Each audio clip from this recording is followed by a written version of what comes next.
I'm Rudy Koski in Austin. I'm Greg Grugan in Houston. And I'm Stephen Dial in Dallas, and this is Texas, The Issue Is. The effort to expand gambling in Texas is gaining traction under the Capitol Dome. The group that's trying to legalize online betting finally found lawmakers in the House and Senate to file companion resolutions that could put the issue on the ballot box as early as this fall. Now, the filings come after a University of Houston Hobby School of Public Affairs poll shows that expanding gambling in Texas could pass.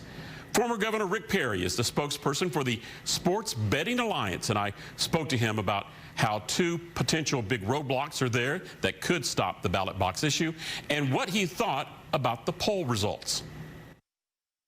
Well, they're recognizing what we already are seeing happen, and that is people have been online gambling for some time. I think the estimate is somewhere north of $8 billion a year is wagered every year in the state of Texas on sporting events in particular. So I think most Texans, that poll is probably pretty close to right. We just had the Super Bowl.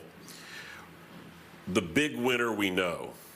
Did Texas lose out in this game because we're not doing online betting, in your opinion? Well, certainly from a standpoint of financial gain, they did. You know, I don't know for one game, although at the biggest game of the year, what that number would be.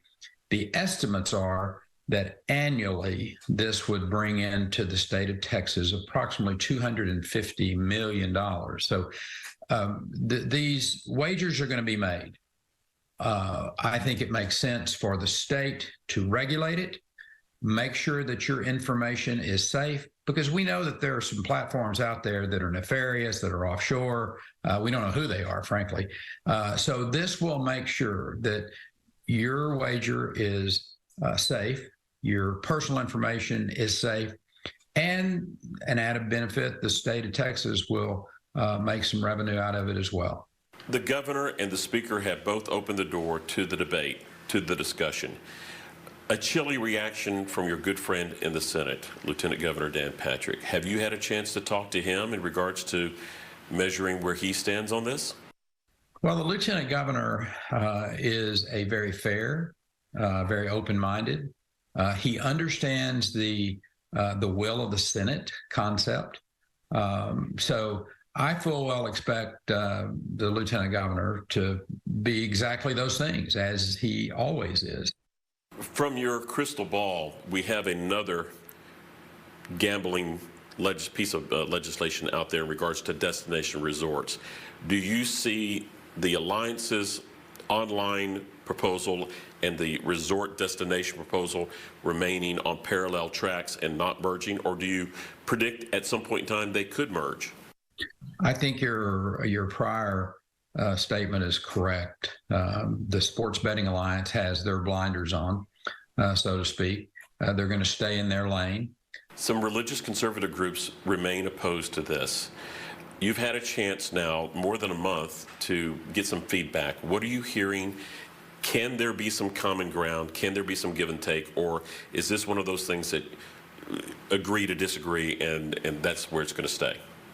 Well, there's always common ground. And I think one of the great things about the Texas legislature is that you see the give and take, as you refer to it, the debate, the discussion about, can we change this? Can we do that?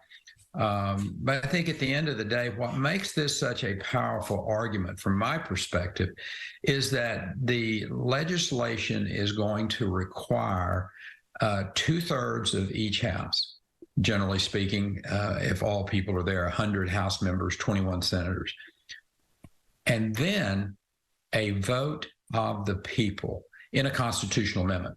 So the argument's pretty hard for a member of the legislature to look his constituents in the eye and say, you know, you were smart enough to elect me, but you're not smart enough to make this decision on your own. You know, in the past, when we've talked about the gambling issue, it's always been this could be a new revenue stream. But now I'm hearing from you, it's all about safety and security. Is it now less about having a new revenue stream? That's no longer the big sales pitch, considering, you know, we're flush with money here in the state? Or is that still a legitimate argument? I think both of them are, you know, carry their own weight, so to speak, and a new source of revenue for the state. You know, certainly a discussion about how it should be used. Maybe they use it to reduce taxes. Maybe they use it to lower property tax. There's a host of things that could be done with this. I don't think one outweighs the other. All right, guys, my word for that interview is spinner. Greg, what's your word? Rudy, my word is leverage. I'll explain later. Stephen, what's your word? My one word, parlay. Okay, it's game on, but first, the Texas Trio is going to tap out just for a moment. We'll be back after this break to discuss this issue.